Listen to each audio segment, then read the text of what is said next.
Hello, everybody, and welcome to episode 153 of the Best Games Period. I am your host, Jack Gardner, and with me this week is the wonderful and enigmatic Justin Carter of Gigawatt Conduit fame. Hello, everybody. Good evening, or morning, or whenever you're seeing this. I don't know how time works. It's not linear anymore, that's for sure. Nope. Sometimes I forget what day it is. Yeah, so Justin, what do you do? What's your deal? Why are you here? I'm here other than the fact that I invited you. Also, yes, that. I'm here because I like video games a lot, and I'm also here to talk to you about one of the best games of all time. And that game is Say It With Me, Jack. Whoa. First. What's going on with you? How are you doing? How are you holding up? Everything good? Like, what's going on? Like everyone else, I think I'm just going through it and trying to stay alive. Yeah. Some days are better than others. For sure. Yeah, it's just that's how it is now. It's how it's gonna be for a while. Yeah. I get that feeling too. Yeah. But after work every night I come home and distract myself with video games or with solitaire. And what do you do for work? I work in retail at a bookstore, which is well known. I don't know why I'm doing this. It's Barnes & Noble. And you've also written for numerous gaming outlets. Yep. I'm nailing this so much. Yeah. You are. This is great. Thank you. No, in the past I've written for IGN, Polygon, Comic Book Resources, and the AV Club, and also Sci-Fi Wire. Heck yeah! What games have you been playing recently? What are you doing to pass time during the quarantine, the apocalypse? I decided to pick up Control again because I didn't finish it, but I made the mistake of starting to play it on Friday nights, which is the worst time to play that game. Because every other place you go, there are voices just in your head, so it's just a nightmare to play at like 11 at night when everyone else is dead asleep. True. For people who haven't played Control, basically the soundtrack is like very mysterious and vaguely threatening whispering. Yep, just all the time, and you're not sure where it's coming from, but it is just everywhere. And sometimes, like, it sounds like a monster is just creeping out of the walls. It's the most paranoid game ever. And it's made worse by the fact that, like, the surroundings are very mundane. Mm-hmm. For the most part. And it's like walking around an office building at night, except that there are just whispers in the air and also, like, possessed people floating. And you're not sure if the janitor is still in the building.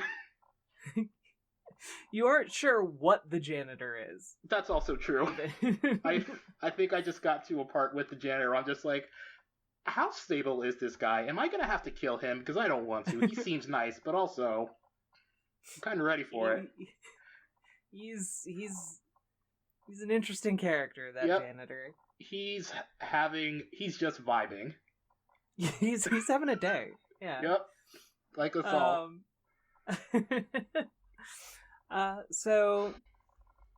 You are playing Control on weeknights. Is there any, like, gaming news that you want to talk about? Like, I usually open episodes by just like, hey, what's going on? What's interesting in the game industry? And right now, like, things are interesting, but not in a particularly, like, audience interesting kind of way, I think.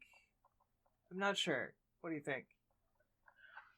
I think that's true just because everyone's kind of in a holding pattern, and because of everything that's going on, we would have had E3 like next week or so, and since that's not happening, and there's like 8 different summer gaming things trying to all fight for everyone's attention, it's just like, It's true. I don't know. Everyone's just It's sort of very distracted right now. uncomfortable. It's very weird, and I guess like apparently there's supposed to be a PlayStation 5 reveal next week. Maybe that might change by the time I say this. I don't know why. I just kind of assumed that E3 would still happen just digitally. Like I thought that they would do like their presentations or their lineups or whatever, and it would just be all online. Yep. Because that seemed like a logical leap, but they're just not doing anything this year. Yeah, and I think part of that is kind of deserved after some of the stuff that happened last year. So you mean leaking all of the personal data for like half the attendees for 6 years straight? Yeah, that little thing, that little oopsie might come back to bite you a little bit. Yeah, I guess. So I won't say that I'm surprised, but it is just sort of like, what is this feeling? Right. Because I think a lot of people kind of use E3 to like remember that this is summer. And now it kind of doesn't feel like summer. I know I kind of joked, but it definitely feels like time has just kind of slowed into like a sludge. Yep. And we're stuck in a time that is just has no beginning, has no ending. End. Yeah. It's a weird time. It's a weird time for everybody. But yeah, we came here today to talk about a little game called Titanfall 2. Tell me more about Titanfall 2, Jack. I've never heard of this game. Well, Titanfall 2 came out in 2016. It's from Respawn, shortly after I believe they got acquired by Electronic Arts. Yes, that sounds familiar. And it was made with Source Engine, famously, and it's about giant robots and guys with guns. And when I asked you what you wanted to talk about for this podcast, Titanfall 2 was up there. It was like one of the 2 main options here. It was. So I'm curious to know like why you love it so much and what are your thoughts on it, because I just played it for the first time a few days ago, and so I have a few thoughts and feelings about it, I guess. But what are you thinking? What's your hot take? Give us your spiciest Titanfall 2 idea. I think, and this is something that may have to be saved for later, I think that I am perfectly fine with there not being a Titanfall 3 again. Which I know is a very contentious or controversial choice. So I guess we kind of have to set this up a bit. Titanfall 2 came out in 2016, like between Call of Duty Infinite Warfare and Battlefield 5, I think it was. Is that right? And yeah, let's go with that. Sure. It was a crowded 2016 holiday, as it always is. Yeah. And at the time, EA said the markets for Titanfall and Battlefield do not overlap at all. They'll be completely fine. Then that ended up not being true in the slightest. And Titanfall 2 kind of did not do well. It had a long tail, and eventually people came to really like it. But for that first month or whatever it was, it just kind of... And so at the time, Respawn wasn't entirely sure if they were going to make Titanfall 3, and when they started to tease a new game in the Titanfall universe, that ended up being Apex Legends, which released last year. And since then, they've... Honestly, Titanfall 2 felt like a tease for Apex and Legends. I know exactly which part you're talking about. You're talking about the end where where the bad guy just straight up like gives you a card, is like, call me sometime to join my Murder Olympics. Yeah.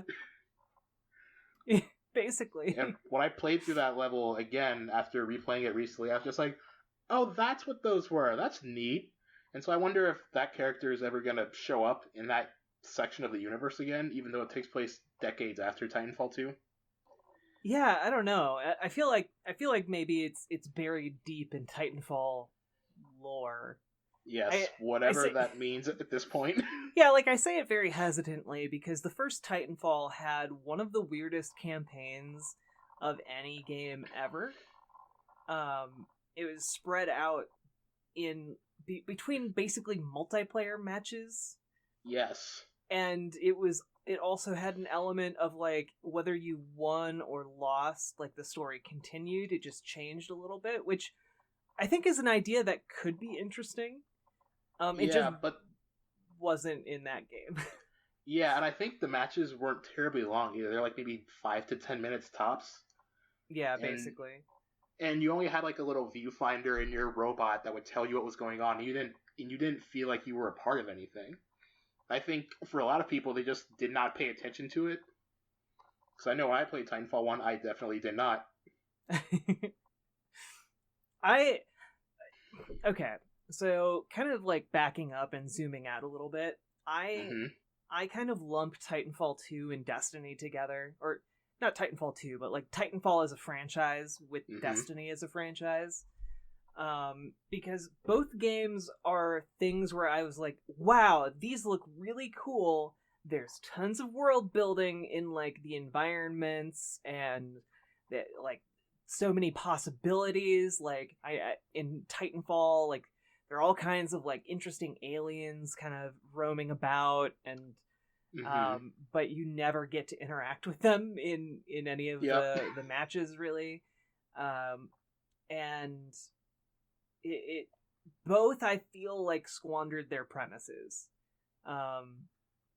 to a degree, like especially the first Destiny. I know people love like say like, oh, buy one of the expansions, it gets good after you've played 30 hours, and no, I'm not gonna do that. Also, I bought the expansion and I was not wowed by it in any significant way. That's fair if you didn't jump on to Taken King.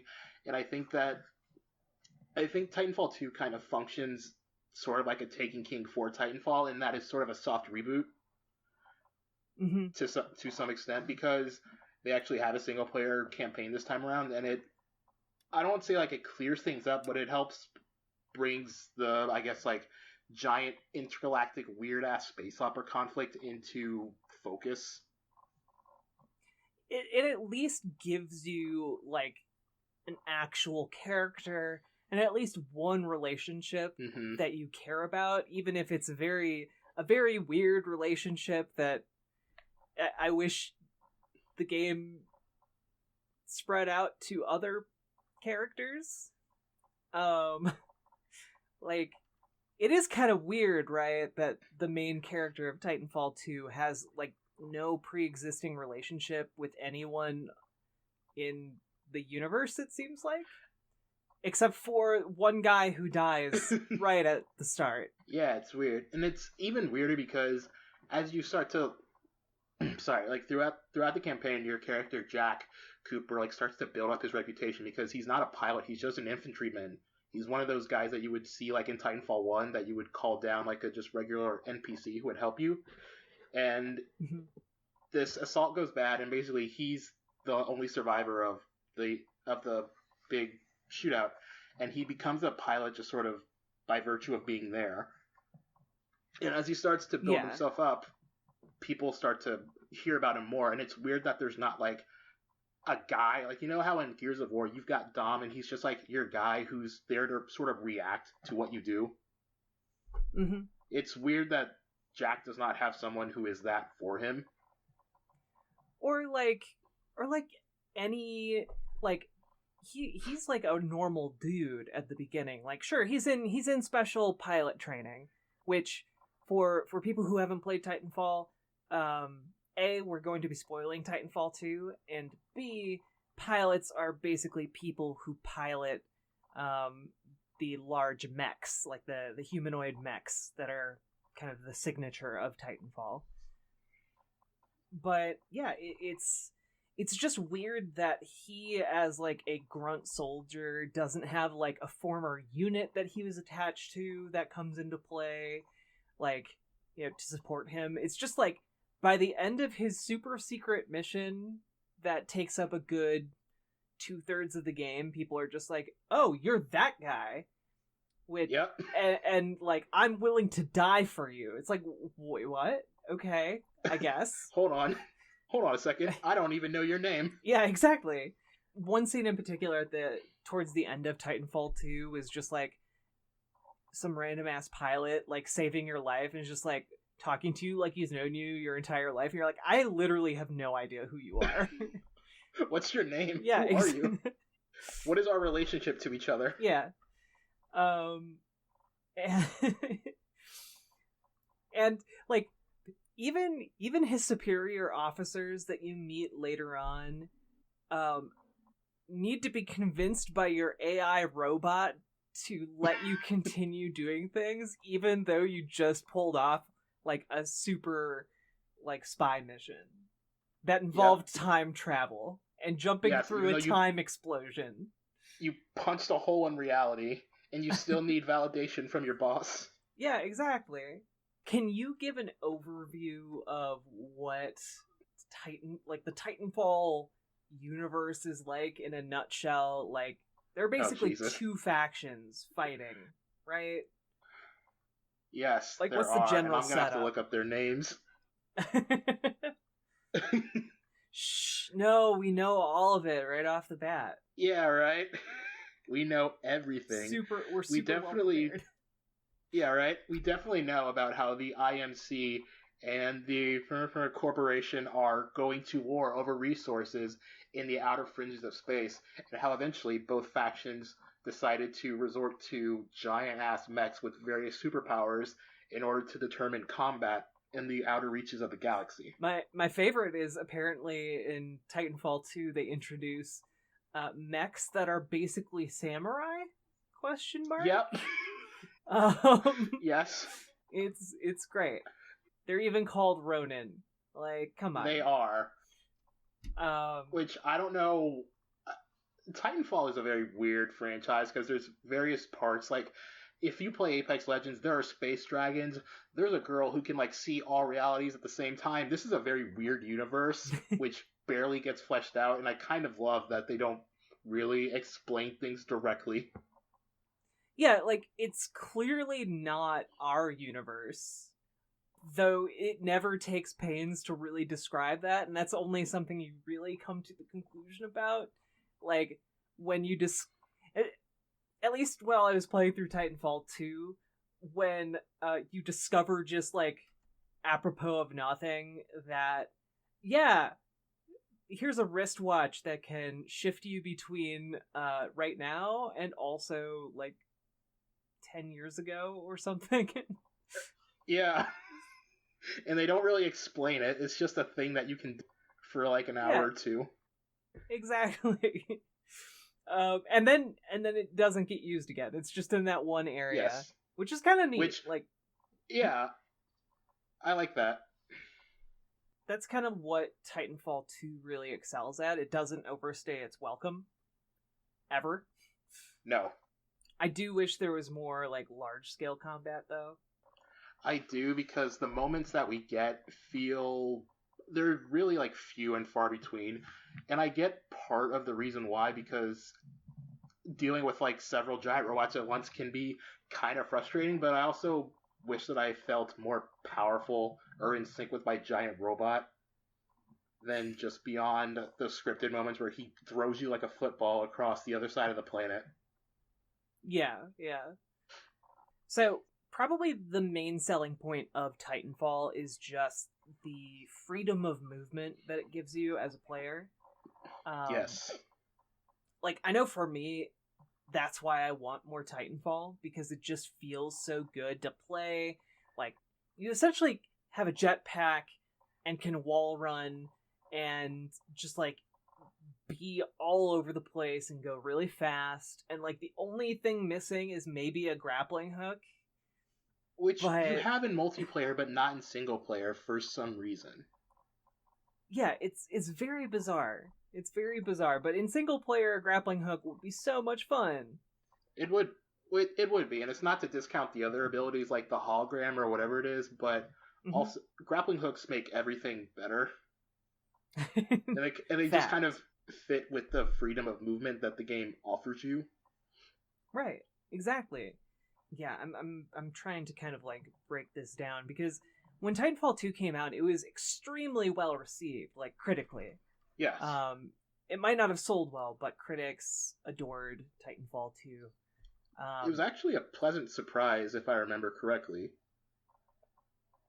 Yeah, people did not have high hopes for it after kind of the debacle around Titanfall 1, which, to be clear, had really good gameplay and also looked really fantastic and was, like, you know, it was interesting.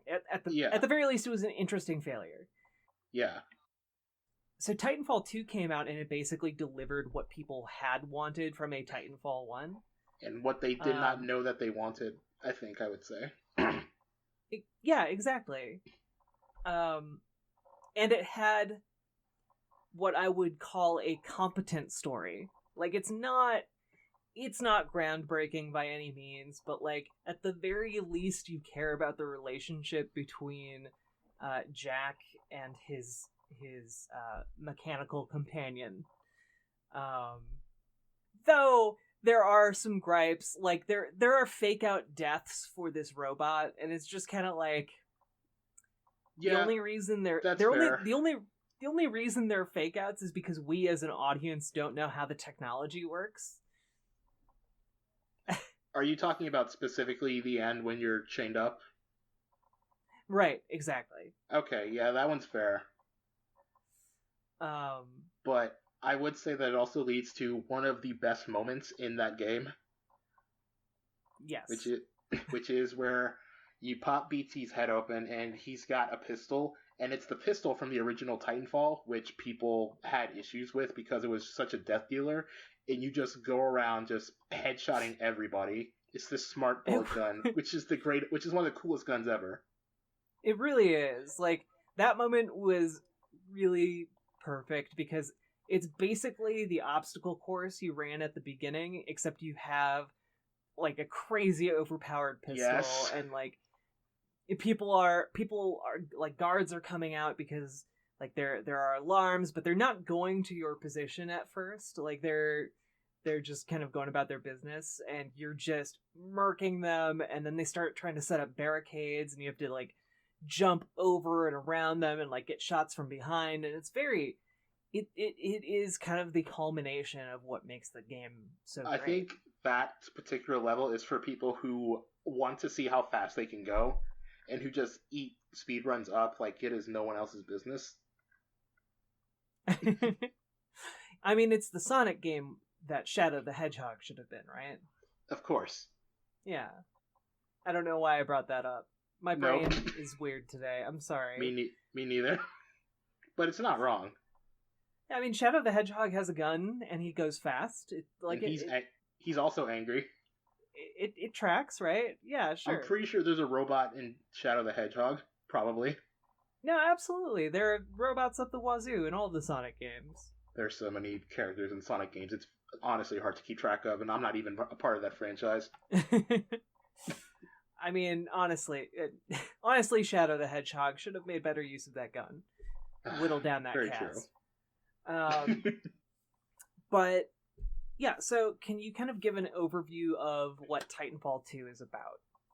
Like, we know we have these two organizations, like the militia and the Frontier. Yeah, the Frontier Company or whatever. Mm-hmm. And they are in conflict.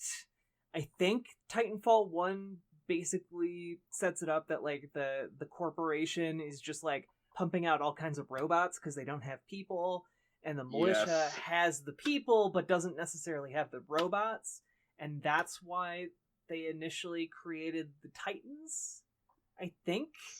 Something to that extent. And so it's still not terribly clear. In Titanfall 2, the setup is that they are going to investigate like strange readings from this planet moon.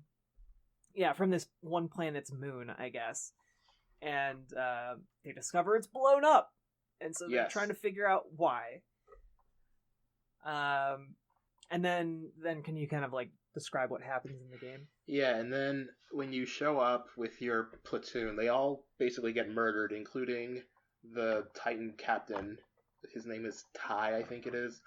And before he dies, he gives you his helmet and basically his name is Titan. Probably. Oh my God, can you imagine? No, but he gives. That would be amazing. That honestly would. And then the title of the chapter is just Falls. That would have been great. I would appreciate that. But no, he gives his robot to you basically, and then you and the robot BT have to carry out the mission and sync up with the rest of the soldiers who were on a different side of the planet and basically did not die. But there are also these mercenaries from the other side that are hunting you and trying to kill you because they know that if you find a super weapon, you're basically going to screw over their paycheck. And eventually you find out that the super weapon is something that can more or less like punch a hole in time, and it was the source of this time anomaly that happened like about a decade ago, like you said.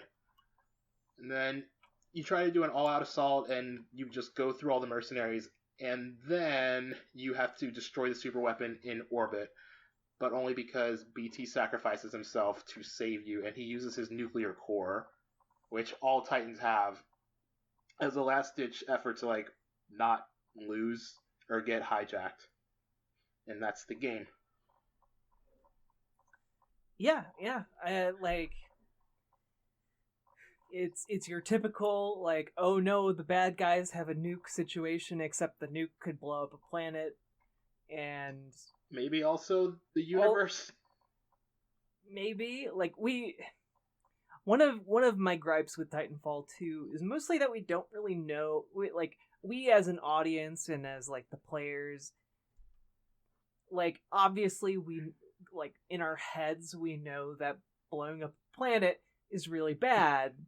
But also, we've never seen the home world in any of the Titanfall games. No. Like, we have no connection to characters there.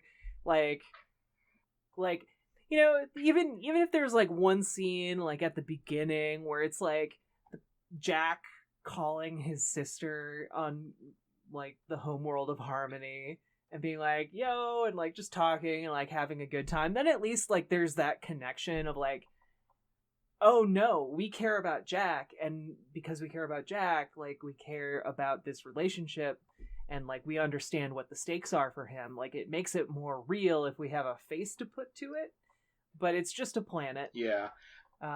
It's kind of like a B-movie in that sense, but I think it maybe kind of needed to punch up its characterization because, like you said, there's kind of nothing to Jack. There's not really anything to anyone except BT, which makes sense because he's the star of the show. No, but, like, it's weird that BT, the faceless robot, is the star of Titanfall 2. Yeah. Well, it kind of feels feels like it should be both. Right, like, I kept expecting there to be an even partnership between the two of them, but it really feels like BT kind of, like, carrying the vast majority of the weight. In the relationship anyway. And maybe that's my fault, because you can make various dialogue choices as Jack. Did you talk to BT? I mean, I tried. It was always just like BT's talking to me while I'm getting shot at by dudes, so I'm gonna pick the frustrated option. Okay. Right? We definitely differed on this one because I went with like the more personable options and just trying to explain things to him. And I think that's what helped me connect with him more than you did. I mean, that's definitely possible. I guess I also kind of wish that there was some more of the tropical environments. But again, like, a lot of this game deliberately is paced not to overstay its welcome, so maybe that's just me. Yeah. But I wanted more alien stuff.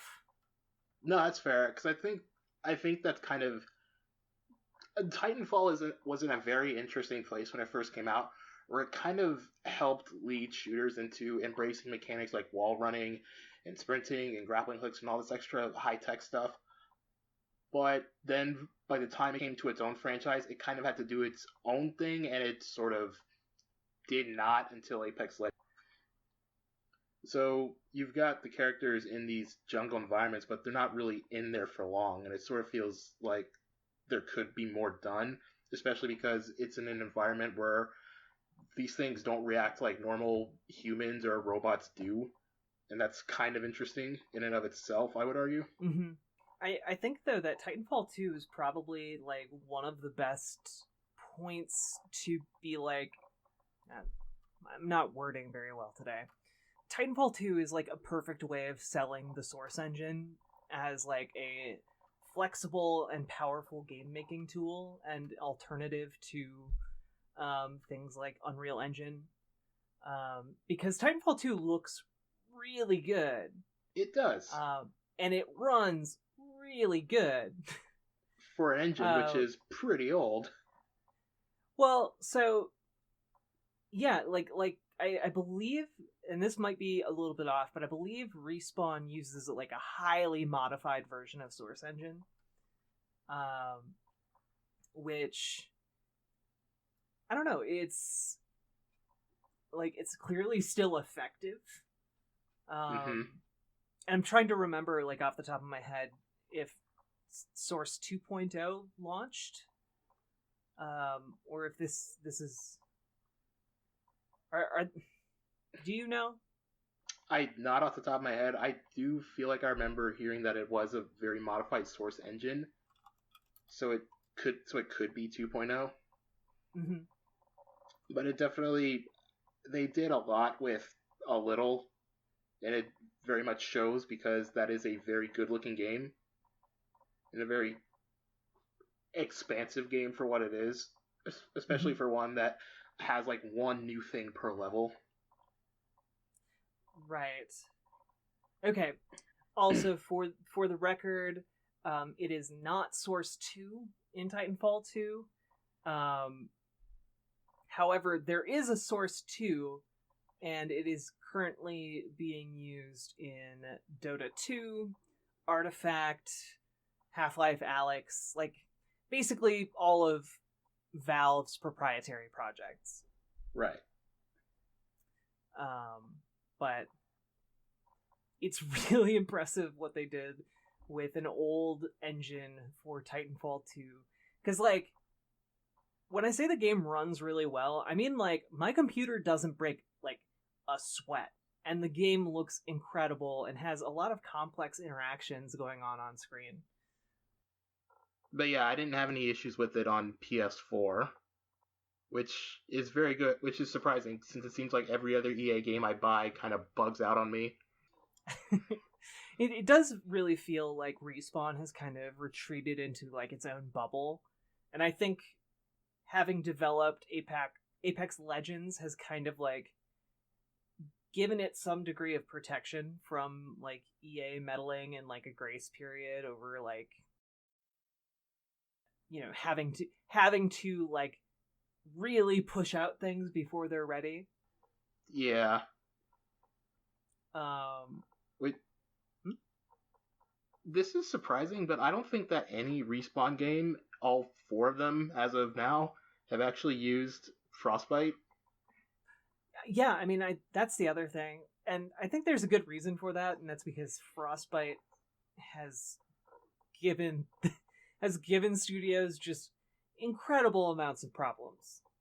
Yeah, because it was a shooter first engine, and various developers have tried to work around it or to like take it apart and rework it for racing games or for like third person games, and it's kind of not taking.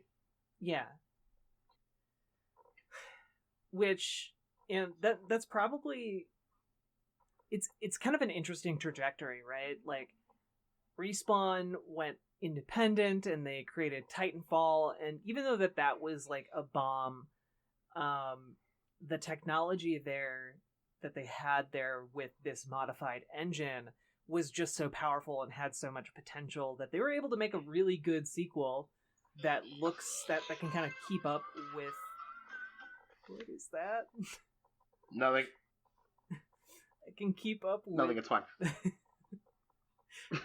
That can keep up with like modern Unreal Engine 4, and on top of that, then Apex Legends plays like a dream and runs very smoothly, and it's probably the best looking free-to-play shooter out on the market right now, I would say. I would agree with that. Is that fair? Yeah.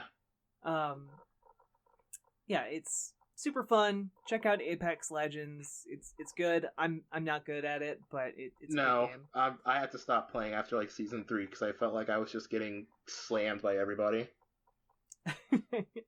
I liked playing as the robot that had the grappling hook, though. That was super fun. Yeah. When I messaged you about coming on the show, like, why did Titanfall 2 come to your mind? Like, what's special about this game for you?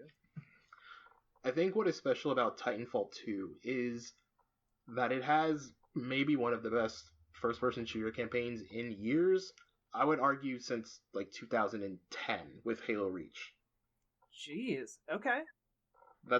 I know it's been a very long time. Part of that is because, like you said, they've got like one gimmick per level and it doesn't overstay its welcome.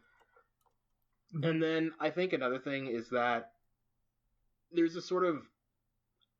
a confidence to it, I would argue, where it has faith in itself, like more faith than maybe the publishers did since they put it out between two big games. But there was a confidence in itself, and I think they knew what they were doing and what they wanted to do with it, that you just sort of you end up respecting even if you maybe don't like the game. Right. No, like it definitely has that feeling of like people kind of like when you watch a movie by like kind of one of the masters, right? Like one of the masters of filmmaking, and you feel like this movie is 100% going somewhere, like when you watch a Guillermo del Toro movie. Yes. Like the movie, this is going somewhere, it knows how to do it, it is an extremely competent ride, and you are going to have a good time. Damn it. Yes.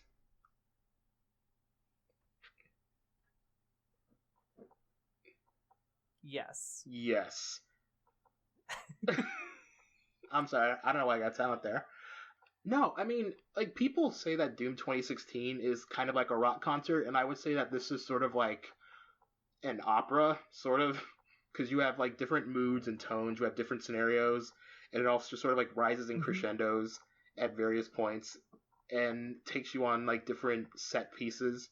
Yeah, no, it gives every element of the game a time to shine. Like, there are the narrative moments that are kind of like pulling at your heartstrings a little bit. There are the epic moments, like jumping onto a flying ship in a chase sequence and like going between ships and then having a mech battle on top of an airship. Like, oh my god, I really hope that these games never come to VR, because they will be utterly disorienting and terrifying. Have you ever played Windlands? I have not. It's a really fun... I guess the theme of this episode is grappling hooks make everything great, but it's a game where you can play it in VR or not VR, but my exposure to it was in VR, and basically each of your your hands, like the controllers, controls a different grappling hook. Oh my god. And you like just swing through levels and like trying to get to different goals, and it's super fun, but also terrifying and just really like your brain tricks you into feeling it. So I can only imagine what a first person shooter in Titanfall would look like. That'd be ridiculous. So, like, would you put this, like, would you put Titanfall 2 over, like, Wolfenstein, like the new Wolfenstein series? Like, I know people really heap a lot of praise onto that series for story. Or gosh, what's another one, like Borderlands? I would definitely put, as far as gameplay goes, I would definitely put it over Wolfenstein, just because I don't think Wolfenstein. I think Wolfenstein does stealth better than it does action. Uh, that's just me, and that's a whole other conversation to get into sometime. So when As when far you as when you're story, saying it has like a good campaign, then you're taking into account both the gameplay and the story. yes, Okay. and I would say that maybe I would say the moment to moment parts of the story are more entertaining than the actual story itself for Titanfall 2. At least in my mind. And what do you mean by that? Like, what's the difference? I would say moments where like you're running along a wall and you get to like talk to BT. You just have to like press a button to make a dialogue choice, or those moments where he asks you to trust him and your bond like starts to grow. Those are moment to moment things that I think the game really shines well at. Or maybe when you're facing against some of the mercenaries who you don't really know anything about them, but they have a presence in the world, and I think that's kind of what helps make Apex Legends work. But those characters feel like they belong in that world, even if there's not anything really to them, if that makes any sense. Right, like, and that kind of goes back to what I was talking about with Destiny and Titanfall. Like, a lot of the storytelling in both of those games happens via like the character models, and also like the voice acting performances, and the general like world building, right? So right.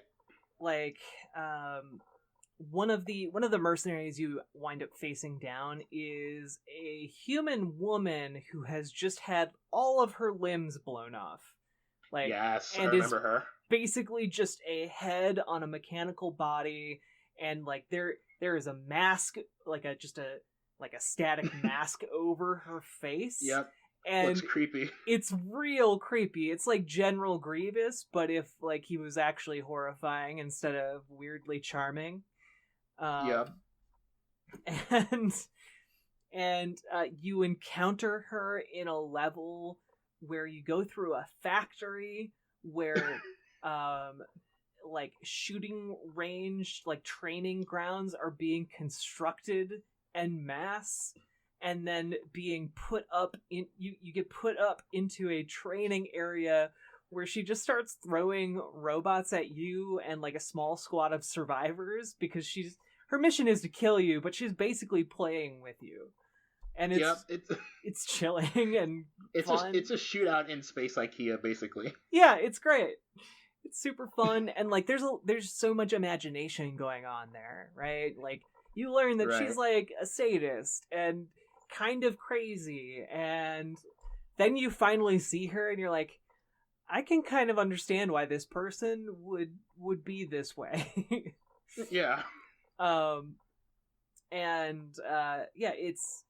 it's like stuff like that is where the story really comes together for me in Titanfall 2 in a way that Destiny doesn't really. Like when it comes to Destiny, I think a lot of expectations for the first game were just very different from what we actually got. And for Destiny 2, which is maybe the better comparison, the story is slightly more competent, but it still doesn't like resonate with people. Like, the story is not why people are playing Destiny 2. Let me put it that way. No, and I think that's gonna stay that way, even though they've been making improvements with the seasons. Mm-hmm. And I think what you were saying about how story is kind of the reason why people go to Titanfall 2, I think that's why people have sort of grafted onto Apex Legends so much. Because even though you're only meeting these characters for the first time, their story in like how they look and how they talk and things like that, like, if you watch the trailer for season 4 with the robot Revenant, people automatically knew that the little girl who he did not end up murdering was going to come back and just shoot his ass, which she did like a month late, like several months later. Yeah, like it is interesting how Titanfall 2 rolls into Apex Legends, and now like Apex Legends is like Apex Legends, while still being a battle royale multiplayer shooter, has kind of gone down like the Overwatch route, where a lot of the story is just delivered in teaser trailers, right? Yeah. Or in like character descriptions, and like kind of left for the audience to figure out. Yeah, in but like I a think... weirdly similar to kind of like Dark Souls, almost. Yeah. I think what sort of separates Apex Legends and Overwatch is that they will just flat out tell you things. Well, for one thing, they'll straight up tell you things with more of a frequency than Overwatch will. I think Overwatch's problem is that it just takes too long to deliver a simple answer. Right. And needs to go through 10 committees. Yeah, right. And then another thing is that I think Apex Legends it understands that it can sort of get away with doing whatever it wants because its concept it's basically just like sci-fi Hunger Games with Adult Swim characters. So they can have these moments where like 3 people just murder each other, and then like 2 or 3 trailers later they're just hanging out in the ship eating nachos or whatever the hell. Yeah, it does have kind of like a cartoon logic to it, and I don't 100% understand like where this is located in the Titanfall universe. Or yeah, like I guess one of the things that I'm a little worried about is that if we ever do get a Titanfall 3, it's going to go kind of that wacky route, which would be fine. It's just that like what they had in Titanfall 2 is like so competent and solid that I worry kind of going for a more humorous vibe might undermine what they were trying to do. I don't know. I think it depends on the scope that they want to go with this. If it's just a small and insular thing like what they're doing with Apex Legends, I think that they could just end up going very serious and wacky.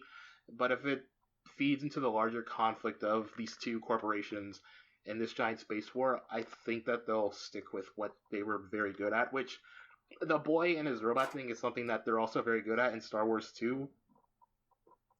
That's right. I forgot. Yeah. They're a very talented team. Like I had personally a lot of problems with Jedi Fallen Order, but like the relationship between the robot and the main character was not something that I put together with Titanfall 2 until you just said it. But yeah, that is really good. Yeah. In fact, it might be one of the best aspects of the game. Yeah. Because it's just a dude and his robot just chilling out, going to places, and getting into fights. Right. Exactly. So, you think it has one of the most competent stories. You love the gameplay. Yes. Are those the 2 defining things that make you think that this is one of the best games, period? Like one of the best of all time? One of the best shooting, yes. And then I think its soundtrack is really good. I think that this is... No, go. I really like the soundtrack of this game, and I also just really like the soundtrack of the Titanfall universe. I love listening to the Apex soundtrack, as short as it is. Really? Okay. Yeah, I think it conveys, like, not... sort of like a pulpy space adventure tone, which I think sells it better than maybe the story does sometimes. Yeah, like... It's... How do I put this?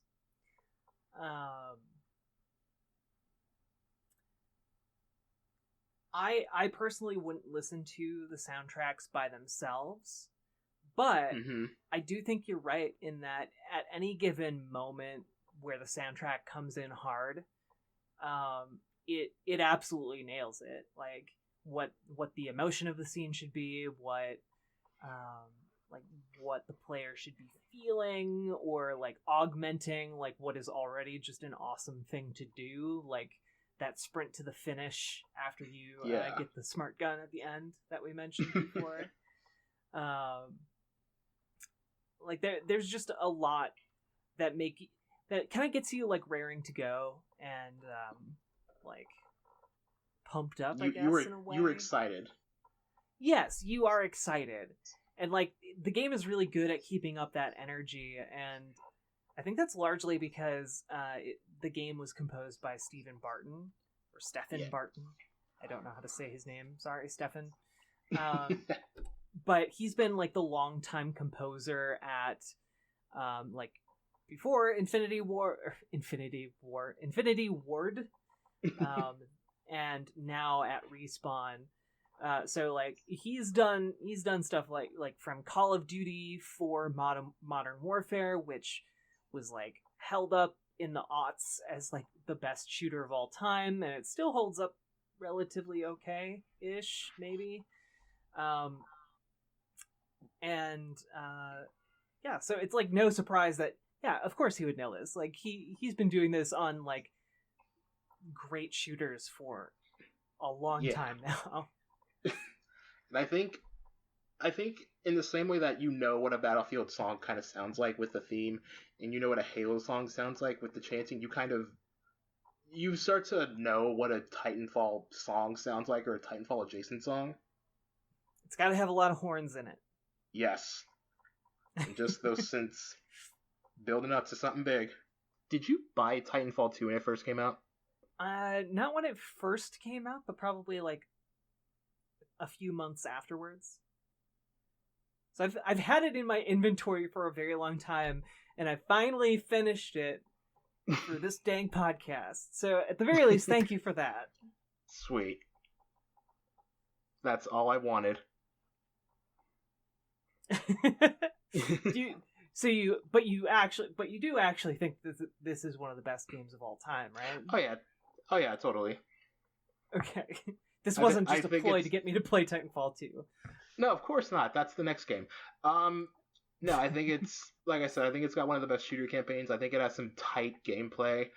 I think it's very charming and is a very pleasant surprise, but maybe not like nearly 5 years later, since everyone knows about it by now. You are cutting out so hard. God damn it.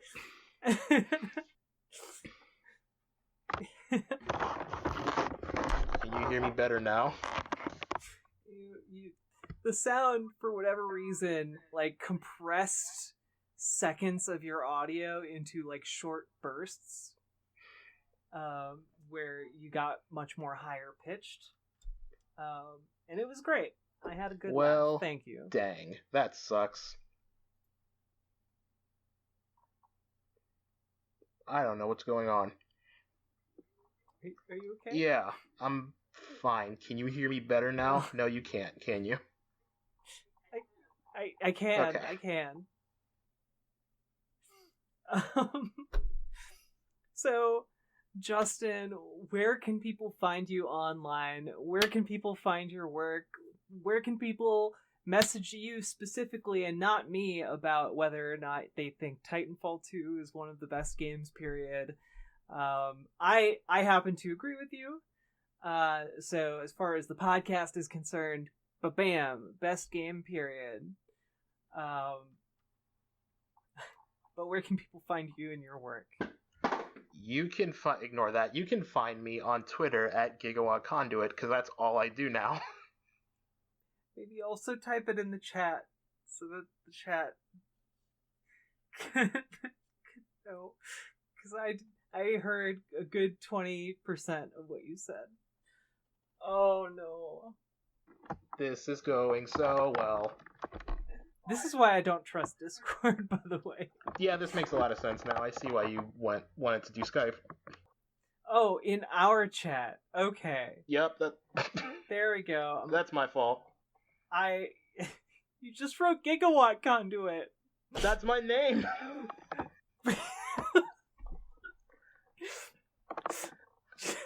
Oh.